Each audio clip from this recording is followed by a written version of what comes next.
vamos a comenzar una nueva serie. Le doy gracias al Señor porque cosas que tenía en mi corazón hace mucho tiempo ahora me las está permitiendo compartir. Vamos a comenzar una nueva serie acerca de la vida y el ministerio de Juan el Bautista. Es una serie que hace muchos años siempre la tenía en el corazón. Vamos a compartirla. Vamos a ir a abrir Mateo capítulo 9, verso 16 y 17.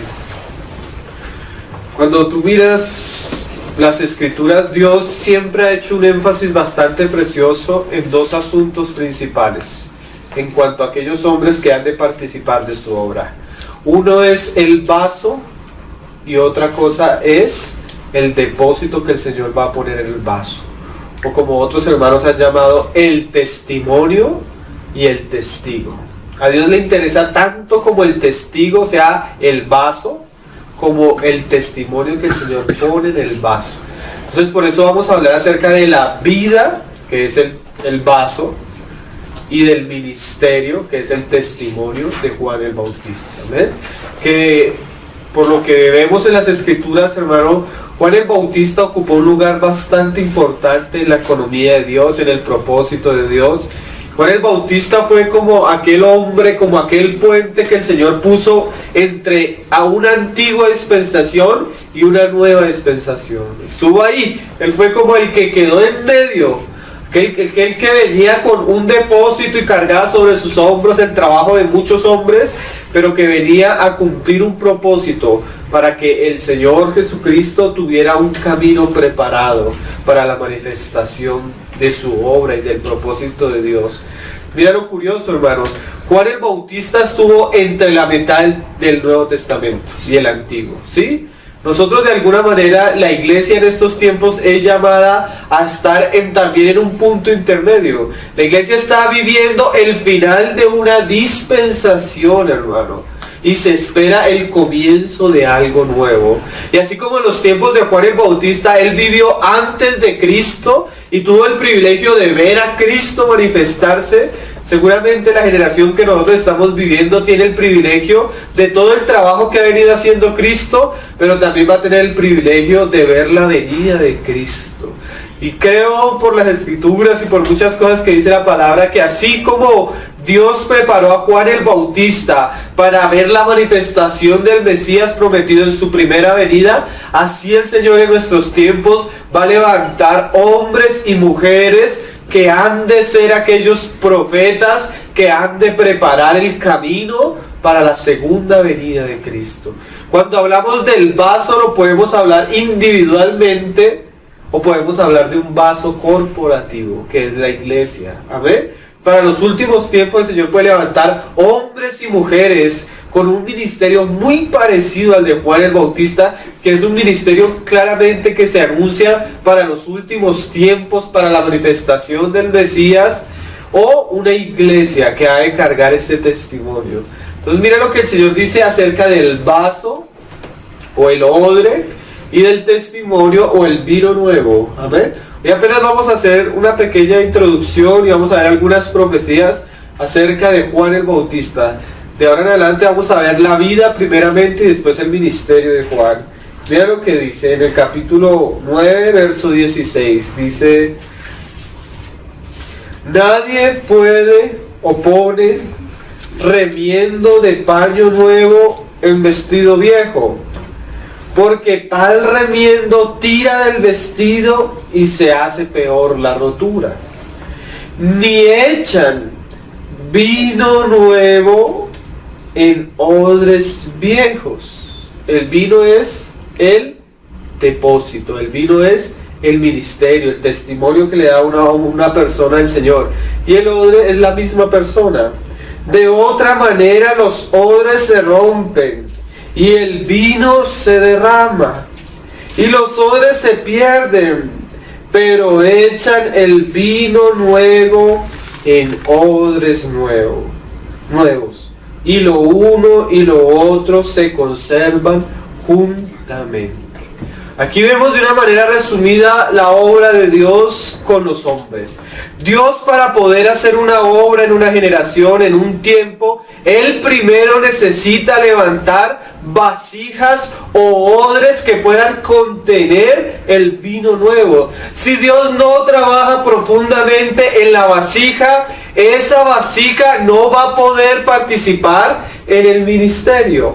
Sí, por eso Dios trabaja arduamente en la vasija para que esa vasija pueda volverse útil, instrumento, depositario de lo que Dios quiere hacer. Antes que viniera el Señor Jesucristo, la primera vez, Dios tuvo que trabajar en la vida de un hombre y preparar a ese hombre a través de circunstancias extremas, contrarias, difíciles, para que ese hombre pudiera contener el depósito de Dios y ser aquel que había de preparar la manifestación del gran Mesías prometido.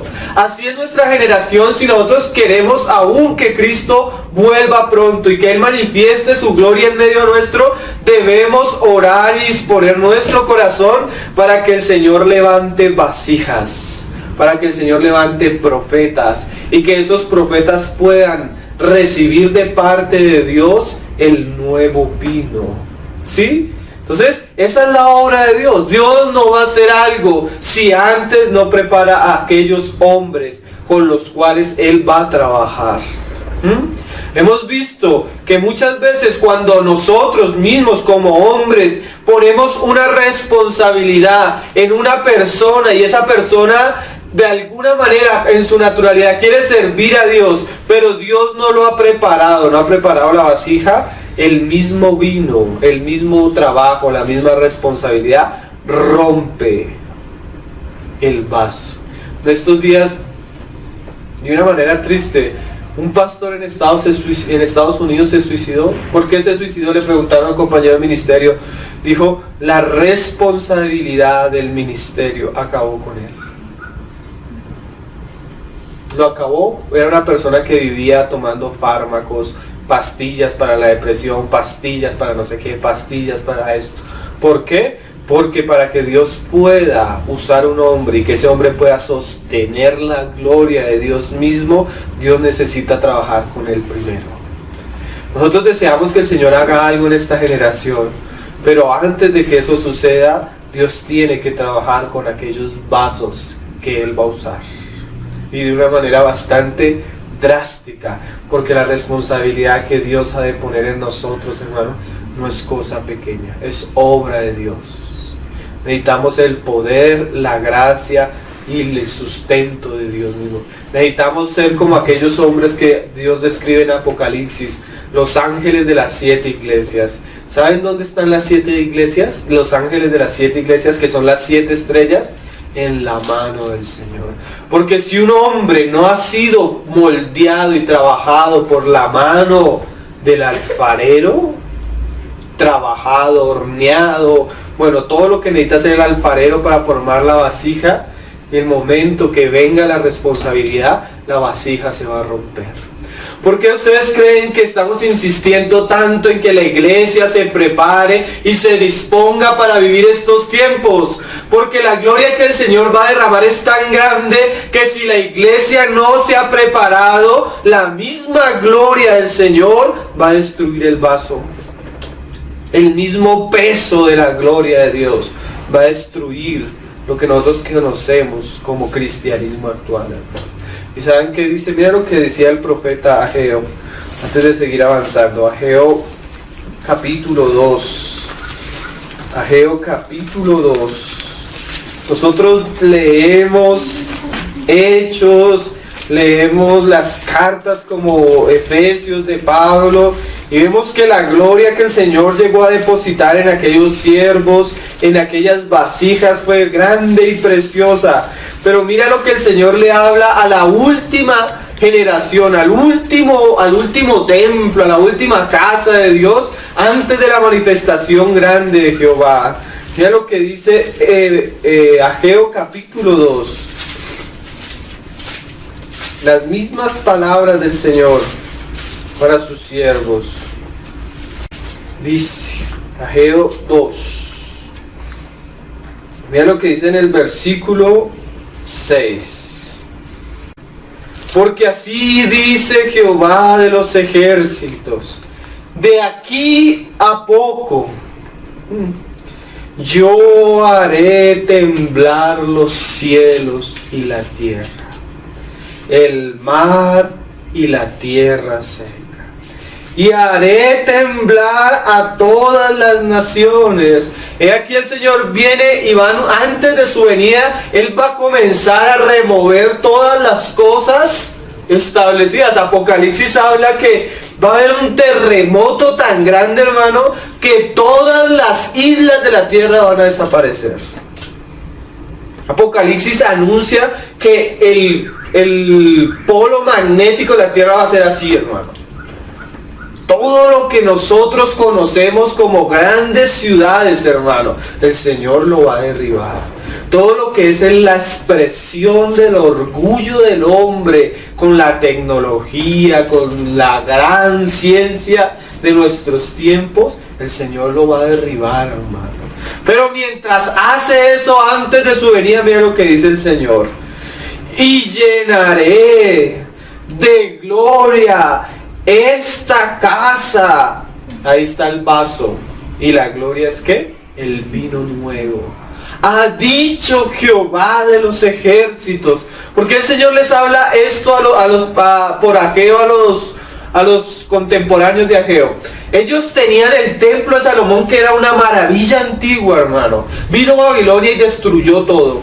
Cuando ellos volvieron a reedificarlo, la reedificación no fue tan grande, no fue tan gloriosa, no fue con tantos sacrificios, no había tanto dinero, no habían tantos constructores. Era algo pequeño. Aquellos que habían vivido en el tiempo de Salomón, al ver el pequeño templo de Esdras y Nehemías, lloraban.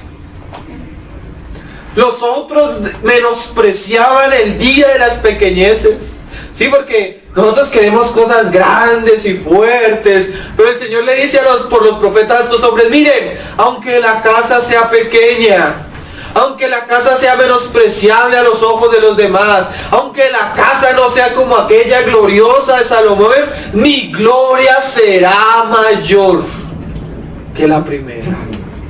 Y miren, hermanos, lo habla antes de la manifestación del deseado. Antes que venga Cristo, la gloria de su casa va a ser mayor. Aunque la iglesia no sea tan grande, ni tan fuerte, ni tan poderosa como en los tiempos de los apóstoles, el Señor promete derramar su gloria. Pero Él necesita que la casa esté capacitada. ¿Para qué? Para que la gloria la pueda llenar. Miren, hermanos, la gloria del Señor nunca llegó ni siquiera al tabernáculo, sino hasta que los hombres lo terminaron. ¿Qué es eso?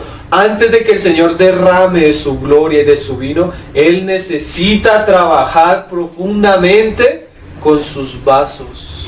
Vasos que han de contener la gloria antes de la manifestación de su venida.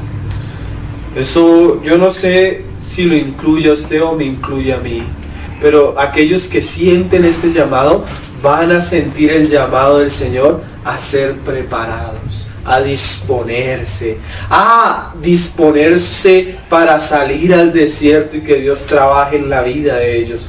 Vamos a ver en la vida de Juan el Bautista, ya apenas estamos haciendo la introducción. Miren lo que decía Romanos acerca del trabajo del Señor con los vasos, porque ciertamente Dios tiene que trabajar con el vaso para que Él pueda ser un vaso de gloria, un vaso de misericordia. Mira lo que dice ahí en el versículo 20. Desde el 19, Romanos 9, 20. Desde el 19. Dice: pero me dirás, ¿por qué pues inculpa? Porque ¿quién ha resistido a su voluntad? Mas antes, oh hombre, ¿quién eres tú para que alterques con Dios? Dirá el vaso de barro al que lo formó: ¿por qué me has hecho así?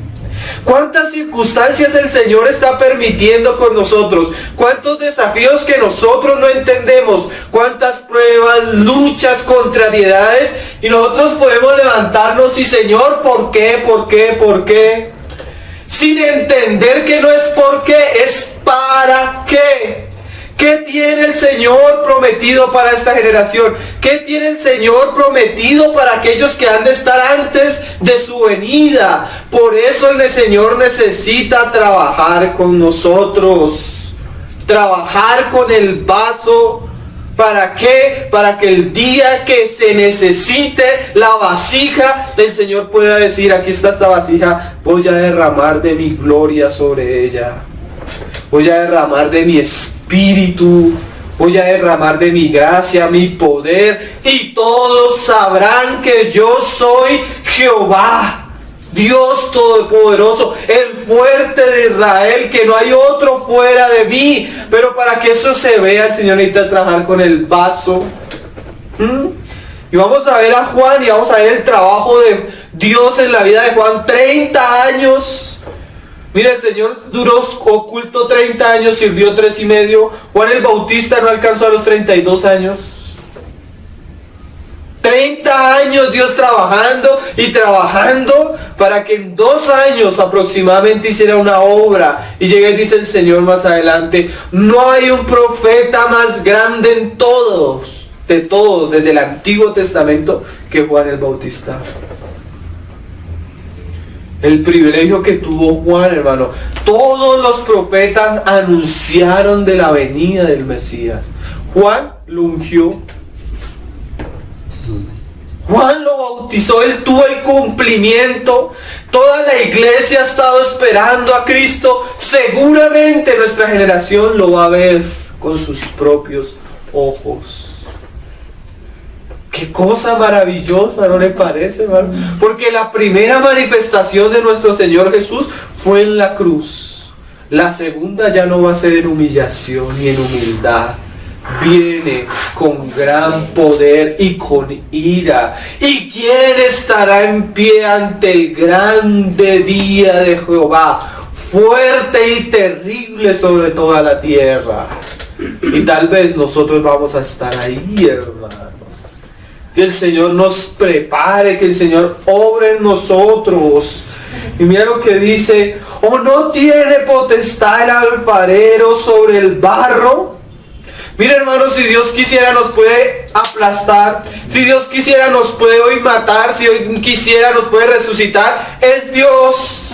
Y no solo es Dios, nos compró con la sangre de su Hijo. Somos suyos, ya no nos pertenecemos. Él si quiere nos pone en el desierto, si quiere nos pone en el río, si quiere nos pone en el templo, si quiere nos humilla, si quiere nos exalta, si quiere nos enriquece, si quiere nos empobrece. Él es nuestro Dios, Él nos compró, no nos pertenecemos a nosotros mismos. Él sabe por dónde nos conduce, Él sabe por dónde nos lleva, Él sabe hasta dónde me permite y hasta dónde no me permite.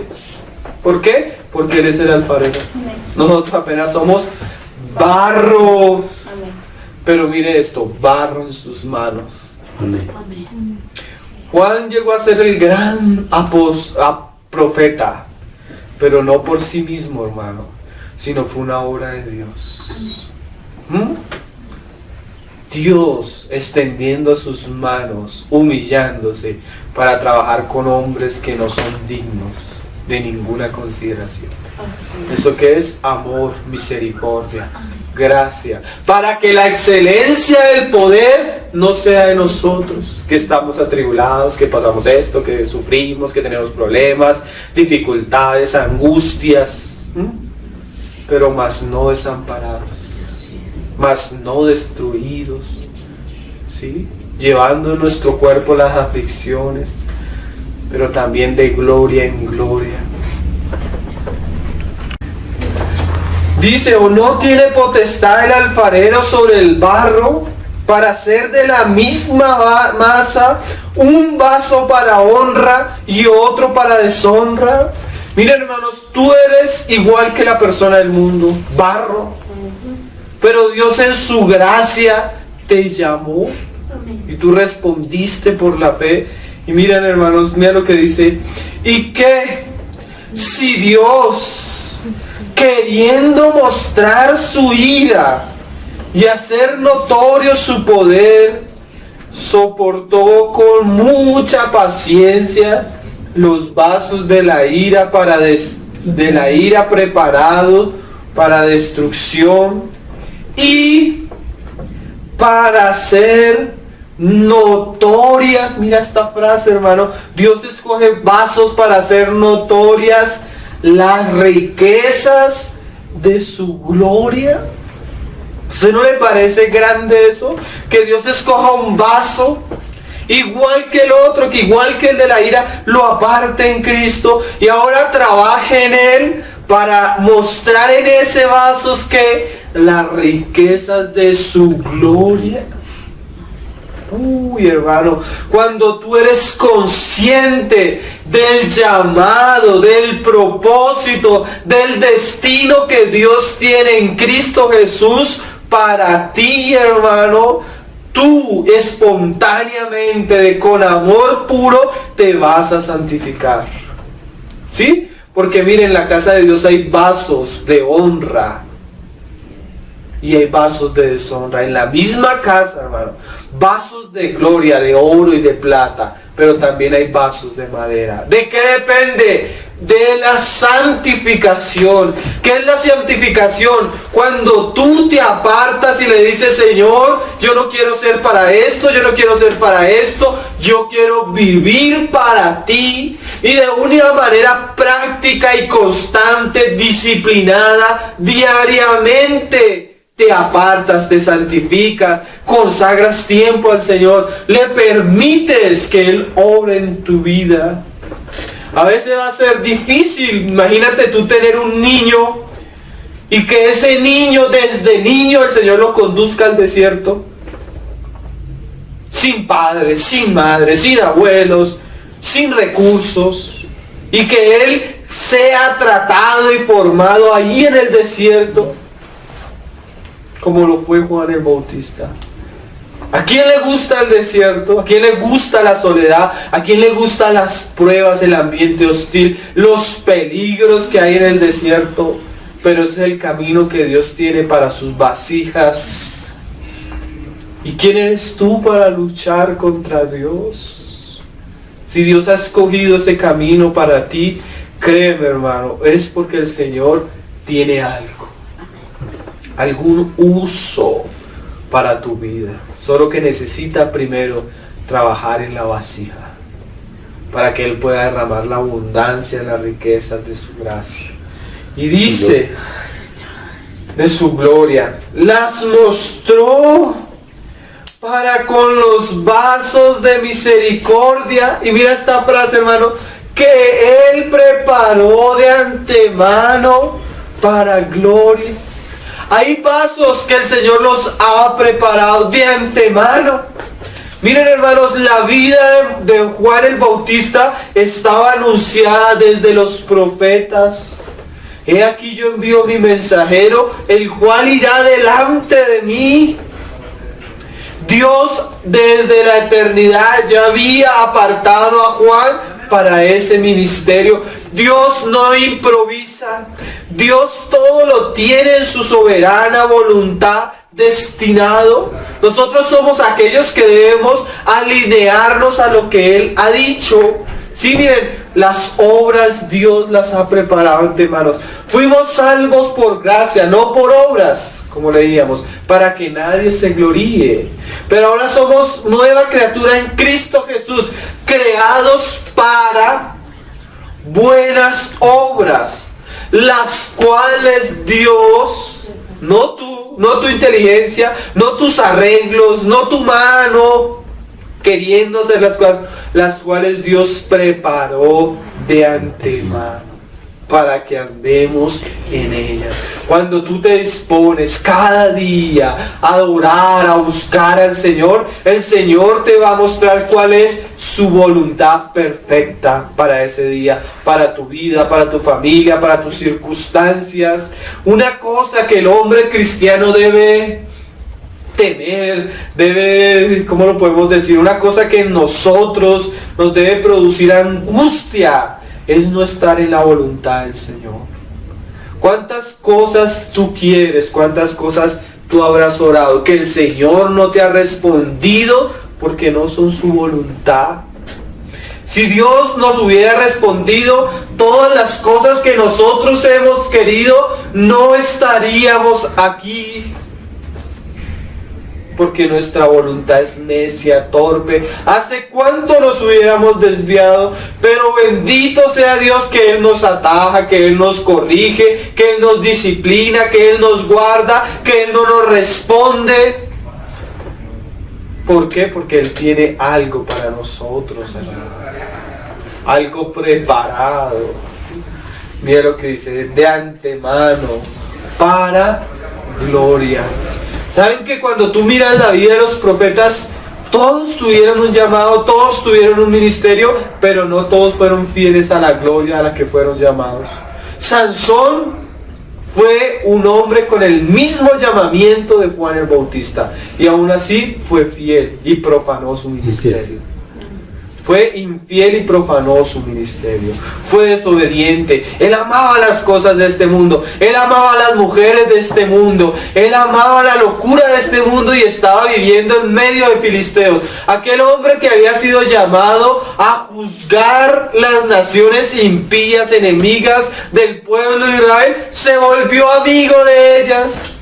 Dormía con ellas, comía con ellas. Su gloria, ¿qué hizo? Destruyó la vasija. Y lo que había sido llamado, el llamamiento que él había tenido, para gloria del nombre del Señor y para gloria de Sansón, hermano, porque a Dios le gusta compartir su gloria. Mire, ¿sabe qué dice? Que Cristo está sentado a la diestra del Padre, pero aquellos que venzan, Él les va a compartir su gloria, se van a sentar con Él al reinar.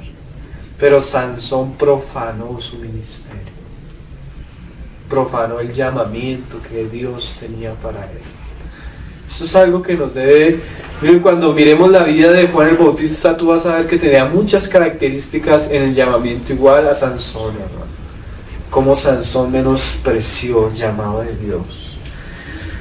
A los cuales también ha llamado, esto es, ya no solo a Juan el Bautista, hermano, ya no solo a profetas judíos, a nosotros, no solo de los judíos, ¡ay, qué bueno es el Señor!, sino también de los gentiles, como también en Oseas dice, así como decía de Juan el Bautista, también la Escritura dice. Un día un hermano me dijo, hermano, es que Jesús no puede ser, un judío dijo, Jesús no puede ser el Mesías. Dije, ¿por qué? Porque cuando el Mesías venga, establecerá su reino de justicia para siempre. ¿Sí? Le dije, ¿sabe qué? Usted está equivocado. ¿Por qué? Le dije, porque Dios en su corazón sí había dicho eso. Pero antes de que suceda eso en el propósito de Dios, en el propósito de Dios estaba yo. ¿Cómo así? Dios había prometido enviar a su Mesías, pero Él no solo iba a hacer bendición a Israel. ¿Saben a quién iba a ser también? A todas las naciones de la tierra. Y entre el cumplimiento de la primera venida de Cristo y la segunda venida de Cristo, Dios iba a recoger a su pueblo de todas las naciones. Ahí estabas tú y estaba yo. Le faltaba eso al Señor. Por eso Él no estableció el reino de Israel cuando Él vino, porque en el corazón del Señor había un lugar para nosotros. Amén. Qué precioso, hermanos. Eso al judío no le gusta. Pues el Señor dijo, he aquí, yo voy a procurar haceros con una nación que no me buscaba. Personas que no me llamaban, me van a encontrar. Ahí estabas tú y estaba yo. Qué cosa maravillosa. Ya no es solo Juan el Bautista. Ahora es un vaso corporativo en todas las naciones de la tierra. Sí, esa es una de las señales antes del fin. Mi evangelio será predicado en toda la tierra. Y ahí sí, cuando yo tenga las vasijas de misericordia para derramar mi gloria, yo vendré, dice el Señor. Qué cosa maravillosa, ¿no, hermanos? Llamaré a pueblo mío al que no era mi pueblo, y a la no amada, amada. Y en lugar donde se les dijo, vosotros no sois pueblo mío, allí serán llamados hijos de Dios viviente. También Isaías clama tocante a Israel. Si fuera el número de los hijos de la Israel como la arena del mar, tan solo el remanente será salvo. Porque el Señor ejecutará su sentencia sobre la tierra en justicia y con prontitud. Y como antes dijo Isaías, si el Señor de los ejércitos no nos hubiese dejado descendencia, como Sodoma habríamos venido a ser, y a Gomorra seríamos semejantes. Mira otro pasaje ahí en el libro de Jeremías, hermano, ahí el profeta, donde el Señor anuncia cómo Él ha apartado vasijas de antemano para cumplir su ministerio. Mira cómo el Señor le habla ahí a Jeremías en el capítulo 1. Desde el versículo 4, dice, vino pues palabra de Jehová a mí diciendo. Ahí cómo está, ¿qué está haciendo el Señor? Llamando a la vasija para poder derramar sobre la vasija, hermano, su buen vino.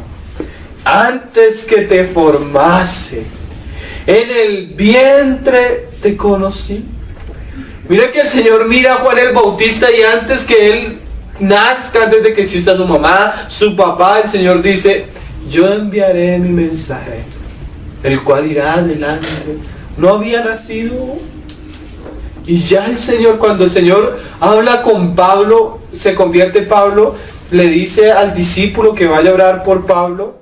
Y el Señor, el hombre no quería ir, el Señor le dice, no ve porque instrumento escogido es este para llevar mi nombre a las naciones. Y yo creo que él se lo dijo a Pablo. Cuando Pablo escucha eso y dice, yo era perseguidor. Pero ¿sabes qué? Más adelante, Pablo comienza a examinar su vida y dice en Gálatas, el cual me apartó desde el vientre de mi madre, para hacerme ¿qué? Apóstol a los gentiles, y le agradó revelar a Cristo en mí para predicarlo. Dios tiene un propósito. Eso es lo que Pablo llama cuando Pablo ahora dice el supremo llamamiento en Cristo. Dios nos escogió en Cristo, Dios nos predestinó en Cristo, Dios nos salvó en Cristo y ahora Dios quiere hacer una obra en Cristo en nosotros para que seamos instrumentos suyos en medio de esta generación, hermano. Qué cosa maravillosa. Y antes que nacieses, mira esta palabra, te santifiqué. Y ahora el ministerio. Te di por profeta a las naciones. Y yo dije, Señor Jehová, he aquí no sé hablar, porque soy niño. Como si Dios no hubiera creado la boca. Decía el Señor en Isaías, el que hizo los ojos no ve, el que hizo los oídos no oye, el que hizo la boca no habla. Yo no soy como los ídolos de las naciones. Si un hombre va a ser levantado, seguramente no va a ser por sus capacidades. Se dice de Pablo que era tosco al hablar, que no tenía elocuencia. Se dice de Moisés que era tartamudo. Se dice de Jeremías que era un niño. ¿Qué muestra eso? Que la excelencia del poder no es del vaso. Dios escoge vasos que débiles. Débiles. Nosotros a veces quisiéramos ser fuertes, ser grandes, ser suficientes. No lo somos. A veces somos toscos, torpes, con problemas, con dificultades, con un ambiente hostil. Pero el Señor dijo, hermanos, lo que yo voy a hacer, lo pongo por obra y no hay nadie quien me detenga. Yo soy el que hice los cielos y la tierra. Y antes de mí no hay nadie, ni después de mí. ¿Quién será el que detenga lo que yo me he propuesto? ¿Será que la debilidad del hombre? Yo escuché en estos días a Armando Aldocín predicando, contando su testimonio, que era tartamudo. Era tartamudo y escúchalo ahora predicar, hermanos.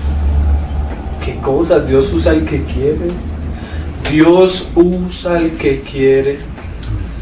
Y el que el Señor ha escogido por dentro le dice: te aparté para esto. No te distraigas mucho, que yo tengo una labor para ti. Yo me acuerdo cuando me convertí, una hermana me acercó y me dijo: hermano, vas a hacer esto y esto y esto. No la mira. Y todavía no lo he hecho. Pero uno no sabe, hermano, lo que Dios puede hacer. Hermanos, cuando entre más oscura sea la noche, sobre nosotros va a alumbrar más la luz de Cristo. Dios no sabe qué puede hacer, hermano. En estos días, les contaba, hermano, en un lugar nos dijeron: no queremos que hable más. Me dijo una persona. Me quedé callado. Al otro día me escribió una hermana de Argentina: hermano, las predicaciones que el Señor le ha dado han sido una bendición para nosotros. El Señor nos cierra una puerta y abre otras. Es Dios. Amén. Un día estábamos hablando con un hermano, el hermano contaba una situación terrible, hermano. Lo estaban persiguiendo, lo estaban juzgando, lo estaban difamando por todos lados, mientras escribían cartas, les enviaban por internet. Y mientras estábamos hablando con el hermano, le llegó un correo de Japón. Un hermano escuchó las prédicas por internet, las copió y las está repartiendo por todo Japón en medio de hermanos de habla hispana y portuguesa. ¿Quién hace eso? Dios, porque lo que Dios se ha propuesto hacer, ¿quién lo va a detener, hermanos? ¿Quién lo va a detener? Es la obra de Dios. No importa que Jeremías sea un niño, no importa que Moisés sea un anciano, el Señor es aquel que permanece para siempre. Amén. ¿Sí? Él no depende si el vaso es viejito o el vaso sea jovencito. Lo que depende es que el vaso se deje moldear y confíe en las manos de Él que lo está formando. Y dice, estamos en el 7, y me dijo Jehová: no digas. O sea, el Señor, hay cosas que le impiden totalmente al Señor obrar, y es que nuestra incredulidad es pecado, nuestra incredulidad avergüenza lo que Dios ha dicho. Lo vamos a ver en la vida del papá de Juan, Zacarías. Tu oración es respondida, ha sido respondida. He aquí tu mujer, la que está en su vejez, dará a luz un hijo. Zacarías dice: ¿cómo es esto? Ya no le creyó al ángel. Al ángel. Imagínate que el Señor te hable a ti. Si el ángel pudo hacer lo que pudo, ¿cuánto más si tú no le crees al Señor mismo? Zacarías la padró barata, donde hubiera sido el ángel de Jehová, o sea, el mismo Señor Jesucristo. ¿Quién sabe qué le hubiera pasado? ¿Cuántos murieron en el desierto por no creer? ¿Sabe qué le dijo el ángel? Vive Jehová, vive Dios, en cuya presencia estoy, ¿sí? Que no hablarás hasta que veas cumplir lo que se ha dicho. Yo conozco hermanos que el Señor les ha tapado la boca en ministerio por incrédulos. Hermanos que predicaban y servían, pero cuando tú hablabas con ellos, eran pura incredulidad, pura murmuración, puro corazón lleno de temores. Y sabes que el Señor les tapó la boca, no los volvió a dejar predicar. ¿Por qué? Porque el Señor no gusta del hombre que es incrédulo.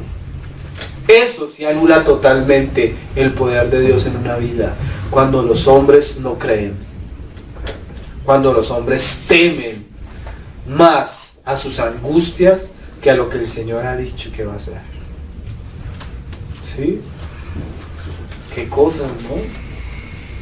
Y dice: y me dijo Jehová: no digas soy un niño, porque a todo, y ahí comenzamos a ver un principio del vaso, a todo lo que te envíe irás tú y dirás todo lo que te mande. O sea, no se preocupe por las circunstancias, por las dificultades. A usted preocúpese por hacer mi voluntad.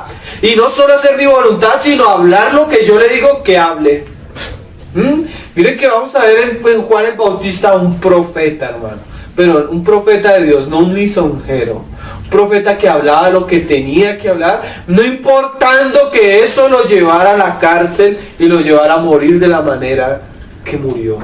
Hoy en día los profetas y los grandes pastores están en medio de los políticos, hermano, están en medio de la corrupción, están en medio de ambientes aún extraños al Señor, con pecados, con cosas feas.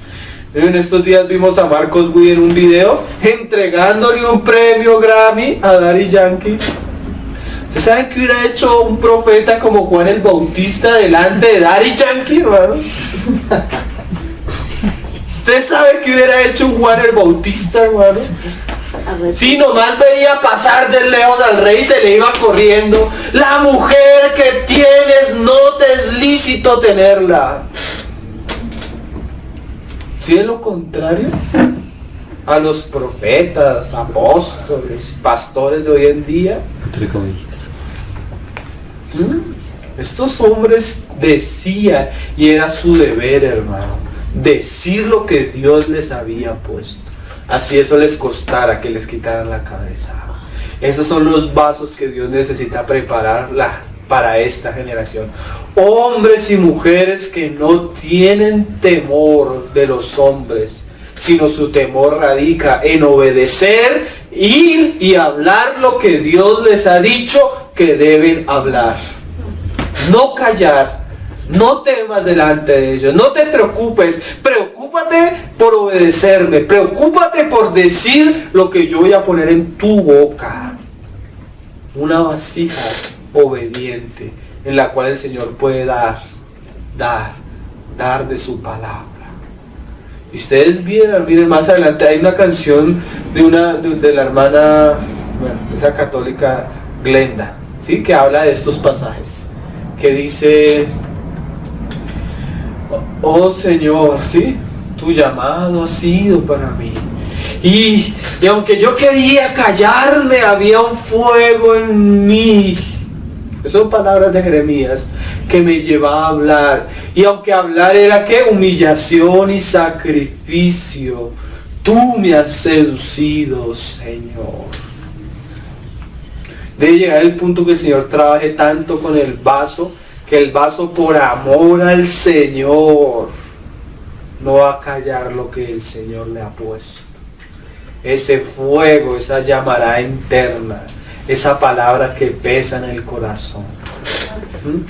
Vasos como Juan el Bautista. Juan el Bautista venía de los religiosos. Fariseo hipócrita, ¿quién te enseñó a huir de la ira venidera? Hacer frutos dignos de arrepentimiento. Y no digáis en vuestro corazón: somos hijos de Abraham, porque el Señor puede hacer hijos de Abraham hasta estas piedras. Qué mensaje, hermano. Y no, todo el testimonio de Juan es precioso. Vamos a entrar en detalle en el testimonio. Hasta ahora estamos viendo el vaso y el testimonio. Ya vamos a mirar cada uno con detalle. No temas delante de ellos, porque estoy contigo para librarte, dice Jehová. Y extendió Jehová su mano y tocó mi boca. Y me dijo Jehová: he aquí, he puesto mis palabras en tu boca. Miren, hermanos, que nosotros precisamos que Dios levante vasijas y personas que puedan traer a los hombres el pleno o la plena revelación de Dios al hombre, el pensamiento de Dios, la voluntad de Dios, el propósito de Dios, los planes de Dios deben ser puestos en la boca de sus hijos. Más adelante lo vamos a leer. Dios no hace nada sin que Él primero se lo muestre a sus siervos los profetas, y sin que los profetas primero lo hablen. ¿Saben qué dice ahí más adelante? Leámoslo porque si... Ahí en el 11, y ahorita volvemos a otras palabras. Las palabras de Jehová vino a mí diciendo, ¿qué ves tú, Jeremías? Y dije, veo una vara de almendro. Y me dijo Jehová, bien has dicho, porque yo apresuro mi palabra para ponerla por obra. ¿Qué es eso? Dios no va a hacer nada hasta que los hombres en los cuales Él ha puesto su palabra la hablen. Llega un momento en que el Señor dispone a sus siervos como aquellas varas de almendro, como las 12 varas de almendro que fueron puestas en el templo y que floreció la de Aarón, ¿sí? ¿Para qué? Hombres que la vida fructifica y su palabra comienza a fluir, y a veces hasta con afán. A veces el Señor nos pone que hablar ciertas cosas y hablarlas con afán. ¿Por qué? Porque Dios apresura su palabra para ponerla por obra. Miren, es como si nuestra predicación, nuestro hablar, nuestro profetizar en el nombre de Dios le está poniendo la plataforma para que la voluntad de Dios toque la tierra. A veces los profetas anunciaban, pasaban 10 años, 20 años, 30 años, 100 años. Porque el Señor es lento para la ira, ¿no? Pero hermano, Dios llegaba y cumplía todo de acuerdo a la palabra de los profetas.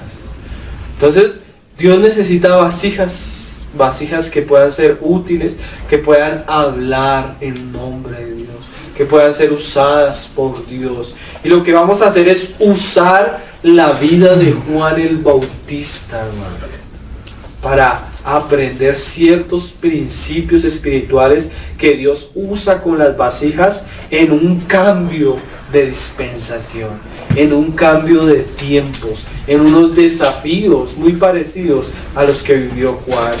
Y mira que antes le dice varias cosas el Señor a Juan.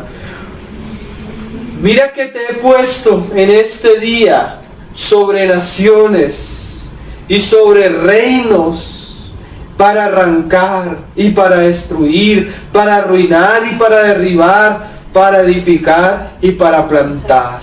Mira la autoridad que reciben estos hombres. Aún de Juan el Bautista se dice que no hay uno más grande. Sí, de los profetas no hay ninguno más grande que Juan. O sea, Juan tuvo el privilegio de recibir ¿qué? Autoridad de parte de Dios. Y miren, hermanos, cuando una persona recibe la palabra del Señor, esa palabra misma, ese ministerio, le da una autoridad. Y esa autoridad que esa persona tiene, hermanos, está por encima aún de los mismos gobiernos de la tierra. Ustedes van a ver en Apocalipsis 11 dos testigos. Habían reyes y no gustaban de los testigos, pero lo que decían estos testigos se cumplía. Dios necesita hombres, mira, como en el tiempo de Elías. Y Elías, Juan el Bautista vino con el espíritu de Elías. Y Elías decía esto: vive Jehová. Y era un hombre sujeto a nuestras pasiones, dice Santiago. Vive Jehová, en cuya presencia estoy, que no va a llover en esta tierra, sino a mi voz, a lo que yo diga. Y dejaba de llover, hermano. Y los reyes busquen a Elías para que orara otra vez, porque la sequía era terrible. Imagina la autoridad que el Señor va a poner sobre sus hijos. Pero Dios no le delega autoridad a un vaso, hermano, si el vaso no la puede sobrellevar, porque esa misma autoridad no puede destruir. ¿Sí? Por eso Dios necesita preparar la vasija. Imagínate que tú le das un arma a un niño. El arma tiene un poder terrible, pero si es bien usada, es útil. Para la policía es útil, para atacar el crimen, los ladrones, los mafiosos es útil, la guerrilla es útil, pero en un niño, hermano, eso lo puede matar a él. Así Dios va a delegar autoridad, pero para eso tiene que trabajar en las vasijas. Imagínate que tú tuvieras la autoridad que tuvo Pablo, Pedro. ¿Saben qué dijo Pedro? Cuando Ananías y Zafira vinieron con una ofrenda profanada. por su corazón. Dijo Pedro, tu dinero no. Así quisiste tentar a Dios y al Espíritu Santo. Y le dijo a la mujer, tú vas para el mismo lugar donde está tu esposo. El esposo ya lo habían enterrado. Y un día Pablo oró y dejó a un hombre, no me acuerdo si fue ciego o mudo, porque se estaba interfiriendo en la obra de Dios. Sí. Imagínate que tú ores y una persona quede ciega porque está haciendo tropiezo para la obra de Dios. Que tú ores y una persona muera instantáneamente porque se está metiendo en la obra del Señor. Eso es que autoridad para destruir, pero también para edificar. Pero para que el Señor pueda dar tal autoridad, necesita preparar los vasos. Mira lo que dice. Para edificar y para plantar. Y saltemos al 13. Dice, vino a mí palabra de Jehová por segunda vez, diciendo, ¿qué ves tú? Y dije, veo una olla que hierve y su faz está hacia el norte.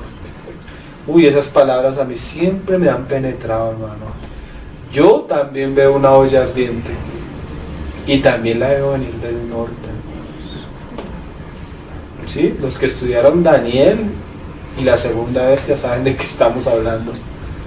Miren, hermano, el mundo y el maligno está trabajando arduamente en este tiempo para manifestar a su inicuo, al anticristo. Y esa olla ya está cocinada, esa olla ya está preparada.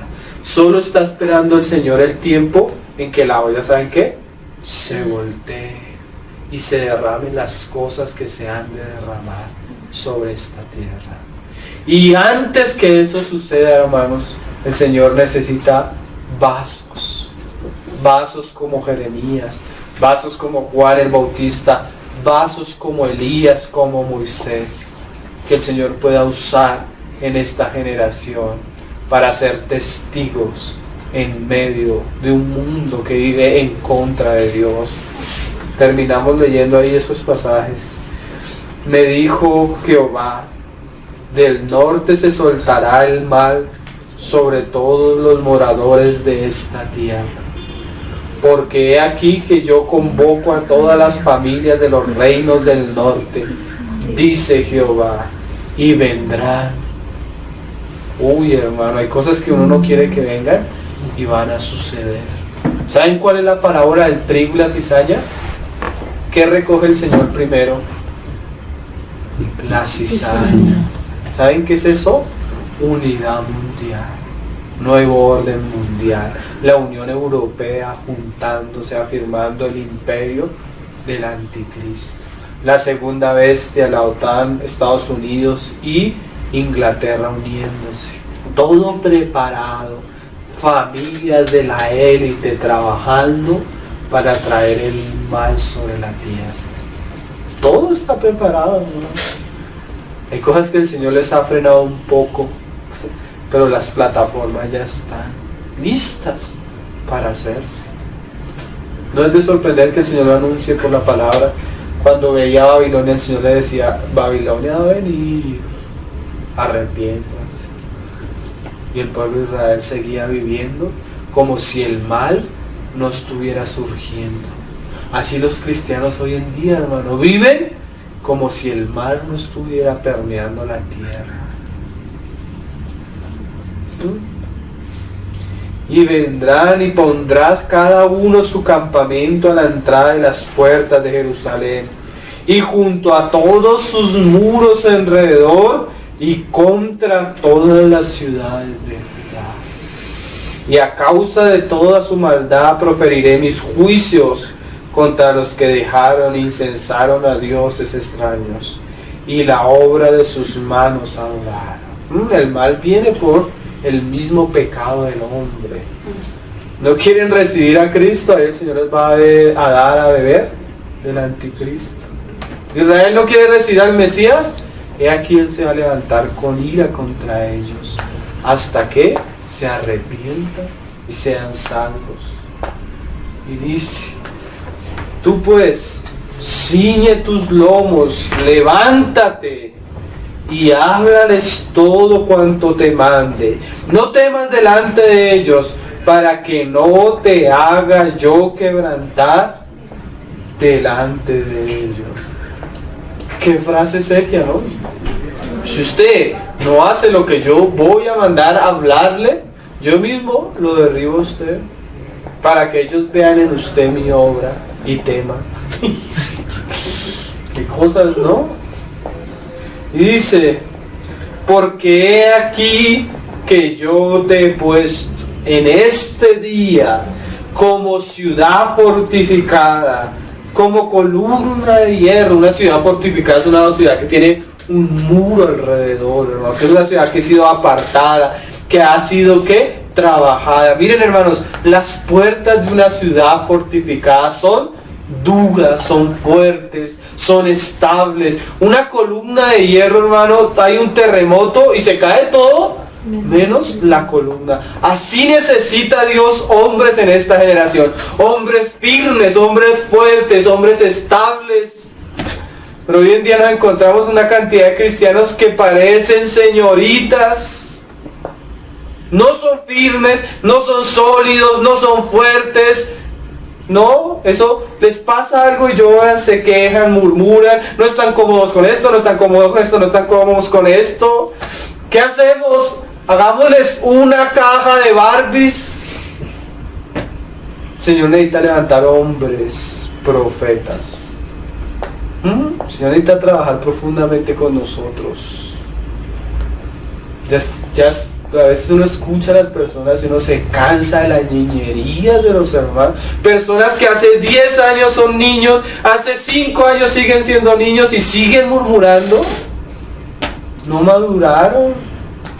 ¿Cómo el Señor va a usar un hombre como esos? ¿Qué cosas? Como muro de bronce contra toda esta tierra. El bronce siempre habla del juicio de Dios. Personas que van a estar ahí para decirle al hombre, hermano, eso es pecado. Eso es pecado. ¿Sí? Jueces que Dios va a levantar. Porque si bien el ministerio de Juan el Bautista es un ministerio de gracia, porque también habla de la salvación que es en Cristo. Este es el Cordero de Dios que quita el pecado. También les dice, ya el hacha está puesta sobre todo árbol, y todo árbol que no da un buen fruto será cortado y será echado en el fuego. Un testimonio completo. Que a veces solo hablamos, ¿cierto? Hablamos del amor de Dios, pero no de su severidad, que también es parte de Dios mismo. Y dice, y pelearán, contra los reyes de Judá, sus príncipes. Uy, hermano, no solo va a ser los gobernantes. Mira esta frase, sus sacerdotes. Va a haber un tiempo donde la iglesia va a tener que levantarse en contra de todo ámbito religioso contrario a Dios y ser juez. Pues vamos a ver cuando veamos los visitantes que tenía Juan el Bautista, que venían a bautizarse, y él los veía y uno decía, ay, los voy a bautizar. ¡Ja! Antes de bautizarlos los cogía, entran. ¿Por qué? Porque no era sincero su bautismo, hermanos. Generación de víboras. ¿Quién nos enseña? Dice, sus sacerdotes y el pueblo de la tierra, y pelearán contra ti. Por eso necesitamos hombres valientes, porque es una guerra la que se le viene a la iglesia. Es una guerra. Pero no te vencerán, porque yo estoy contigo, dice Jehová, para librarte. Último pasaje. Ya lo había dicho. Último pasaje. Ayer dije como 3 veces último pasaje. Isaías capítulo 23, 22. Isaías capítulo 22. Este pasaje de alguna manera demuestra lo que hemos venido hablando. Dios necesitaba hombres firmes, con un carácter sólido, con una formación estable, que puedan ponerse de responsabilidades encima. Mi hermano C.S. Lewis tiene un libro, yo no me lo he leído, pero lo tengo, y el libro se llama El peso de la gloria de Dios. Todo aquello que el Señor nos da, hermano, tiene un peso. Y el Señor va a hablar aquí de hombres que son como puntillas y que les va a poner peso encima. Pero hay hombres que no resisten ese peso. Por eso decimos que antes de hablar del testimonio, o sea, del peso que el Señor va a poner sobre ciertos hombres, el Señor necesita trabajar en el hombre para que el hombre sea, ¿qué? Firme. Mira cómo Dios juzga a un hombre que no pudo sostener la responsabilidad que el Señor le dio. En el 15, Jehová de los ejércitos dice así: entra a este tesorero, a Segna, el mayordomo, y dile. Segna era el mayordomo de los tesoros de la casa del rey.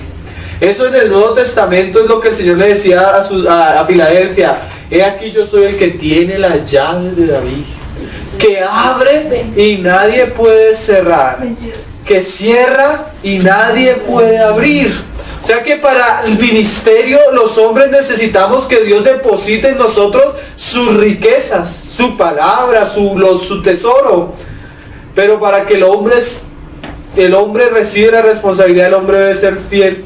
Segna no fue fiel, Segna fue infiel, Segna no fue responsable, Segna no pudo sostener la responsabilidad que el Señor le había dado. Y mire, le dice: ¿qué tienes tú aquí? ¿O a quién tienes aquí? ¿Que labraste aquí sepulcro para ti? Miren, hermanos, el lugar donde muchos mueren es en el ministerio, es en el servicio.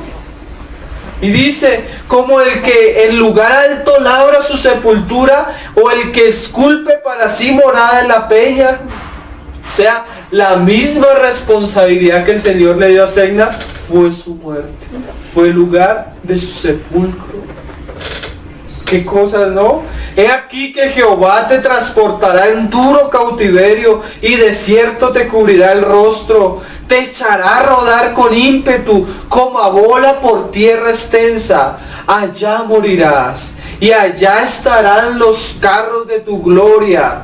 Mira esta frase: oh, vergüenza de la casa de tu Señor.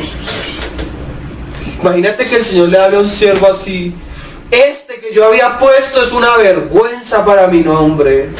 No pudo, no fue responsable, no fue fiel, no fue alguien en el cual yo pudiera derramar más gracia, más gloria. A la primera, a la segunda, se torció y salió murmurando. Ahí mismo donde lo puse a servir, ahí mismo va a morir. Qué frases, hermano. Por eso les digo que es tan necesario que el Señor trabaje con la vasija. Porque si no, se va a romper con el vino nuevo. Si es amor, entendiendo lo que el Señor decía, ya de una manera más firme. Dice en el 19: te arrojaré de tu lugar, y de tu puesto te empujaré. Hay personas que creen que el Señor los pone en el ministerio y que eso es de ellos y que nadie los va a quitar. Cuando el Señor pone a una persona y es infiel y es profana, tarde o temprano el Señor la corta. ¿Sí sabían que murió José Luis Miranda? Esta vez sí. Esta vez sí, hermano. Ya murió, ¿no? Esta vez sí, con anuncio y todo, con funeral y todo. Se transformó en polvo. Hermano, cuando una persona se engrandece y profana la casa del Señor, el Señor la derriba, tarde o temprano, como le dijo a Saúl: el reino es quitado de ti. Él reinó hartos años. Cuando vino el Señor, ¿sabe qué hizo? Lo derribó. ¿Saben cómo murió? Avergonzado por sus enemigos. ¿Sí? El Señor es serio, hermano. Imagínate, un profeta. La responsabilidad que él tiene no la tiene el presidente de Estados Unidos, señor. Un profeta de Dios. Dios, que hace así, le quita la vida a 1000. y no solo se la quita, tiene el poder para echarla en el infierno. Así que imagínate el jefe que tenemos nosotros. Porque hoy muchos andan haciendo cosas como si no tuvieran un Señor.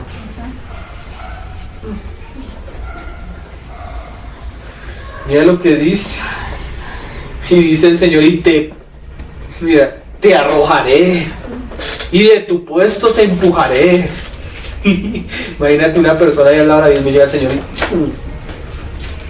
lo empuja. Qué cosa, ¿no? El Señor es el Señor, hermano. Dios es Dios. Y dice, en aquel día llamaré a mi siervo Eliaquín, hijo de Hilcias. Y mira esta frase, y lo vestiré de tus vestiduras, y lo ceñiré de tu talabarte, y entregaré en sus manos tu potestad. Y será padre al morador de Jerusalén y a la casa de Judá. O sea, el Señor quita a uno y pone a otro. Pero mira lo que habla de este hombre. Y pondré la llave de la casa de David sobre su hombro. Eso es otra manera de decir, he puesto mi palabra sobre ustedes. Porque la llave era para abrir el tesoro de David. Y en el tesoro de David están escondidas las riquezas de Cristo, que es con las cuales se edifica la casa. Eso lo hemos estudiado otras veces, ¿no? Y dice, y lo hincaré, ahí está el clavo siendo puesto en la pared, como clavo en lugar firme. ¿Cuál es el lugar firme de nosotros? Cristo, su voluntad y su palabra. Si tú no estás en Cristo, eres... Pero si tú estás en Cristo y no en su palabra, igual.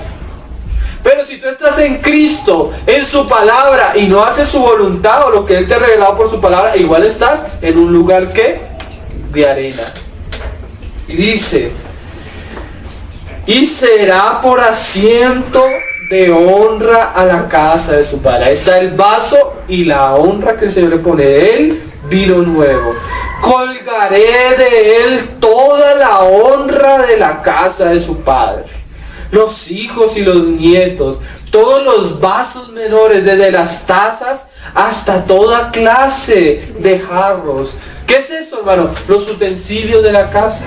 ¿Sí? Él quería poner un hombre que sobre él pudiera depositar, hermano, la gloria y la responsabilidad de todo lo que es la gloria de la casa de Jehová, los vasos de la casa de Jehová, el testimonio de la casa de Jehová. ¿Sí? El vaso y el testimonio, el clavo y lo que se ha de poner sobre él, los jarrones, los vasos, la gloria de la casa. Qué cosas, ¿no? Segna. Pero mira lo que se dice de Eliaquín, hermano. En aquel día, dice Jehová de los ejércitos, el clavo en lugar firme será quitado. Ese es Segna. Será quebrado y caerá. Y la carga que sobre él se puso, uy, hermano, se echará a perder. Porque Jehová habló. Entonces necesitamos que el Señor obre en los vasos, hermano, para que no sean como Segna, sino como Eliaquín, vasos de honra. Entonces vamos a entrar a estudiar, hermano, la vida de Juan el Bautista. Primero vamos a ver el trabajo del Señor en el vaso y después el vino nuevo que el Señor depositó en la vida de Juan. Amén. Esa es nuestra nueva serie. Oremos para que el Señor nos hable a través de su palabra, ¿no? Estos tiempos sean de edificación para cada uno de nosotros. Señor, te damos gracias por este tiempo, Señor, por tu palabra, Señor. Tu casa es puerta del cielo, Señor, pero también un lugar terrible, Señor. Oh, Señor, prepáranos. Oramos por nosotros, Señor. Oramos para que tú nos prepares, Señor. Queremos ser vasos de honra. en los cuales tú puedas depositar tu gracia, tu vino nuevo. Amén. Ayúdanos, trabaja en nosotros, Señor. Somos tus hijos, somos tus siervos. Ponnos en el lugar firme, Señor. Tú sabes que hay arena y hay un fundamento, Señor. Afírmanos y arráiganos en Cristo. Trabaja en nosotros, Señor, para que el día que tú en tu voluntad desees encomendarnos algo, Señor, podamos ser fieles, Señor, podamos ser responsables, podamos hacerlo con un corazón sumiso y obediente, un corazón que ha sido cautivado por ti, Señor, que desea hacer tu voluntad, que desea amarte, que desea honrarte y glorificarte. Ayúdanos, Señor, porque ciertamente los jóvenes flaquean y caen, Señor. Esos somos nosotros, Señor. Pero los que esperan en Jehová recibirán nuevas fuerzas. Caminarán y no se fatigarán, Señor. Correrán y no se cansarán. Tú nos darás alas como el águila, Señor, para poder llevar a cabo lo que tú te has propuesto, Señor. Esperamos en ti, confiamos en ti, Señor. Y te rogamos que tú trabajes en nosotros. Así no entendamos, Señor. Así no comprendamos, así a veces nos quejemos. Trabaja en nosotros, Señor, tu buena obra, Señor, para que podamos ser fieles a ti, Señor, y al tesoro que tú has de poner en nuestras espaldas, Señor, a la carga que hemos de recibir, Señor. Te lo pedimos, Padre, en el nombre precioso de tu Hijo Jesús. Amén.